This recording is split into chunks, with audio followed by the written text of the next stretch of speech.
indiqué sur quelle voie devait s'engager aujourd'hui la France dans l'affaire marocaine.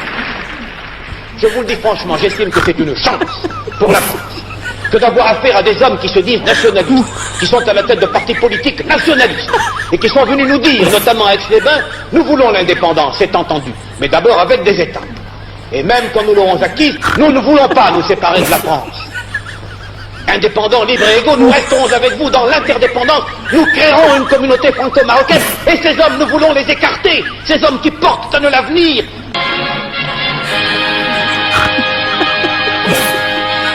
À Celles-Saint-Cloud, Sidi Mohamed Ben Youssef, arrivé de Nice, rencontrait devant une nuée de caméras de tout calibre M. Antoine Pinet, venu spécialement de Genève.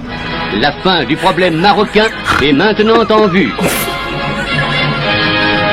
En même temps que M. Antoine Pinet reconnaissait au nom du gouvernement français Sidi Mohamed Ben Youssef comme souverain du Maroc. Dès le lendemain, à l'Arc de l'Étoile, le souverain accomplissait le premier acte solennel de son nouveau règne en allant s'incliner sur la tombe du soldat inconnu. De journalistes et de cinéastes ont envahi le pavillon Henri IV à Saint-Germain pour fixer l'acte spectaculaire de la réconciliation marocaine. S'inclinant par 3 fois au pied de celui dont il avait été l'adversaire le plus irréductible, le pacha de Marrakech a écrire succinctement comme suit. Le Maroc, je ne le conçois pas éloigné ou séparé de la France. C'est en souverain que Sidi Mohamed Ben Youssef, redevenu Mohamed V, sultan du Maroc, a quitté la France pour retrouver son trône après 2 années d'absence.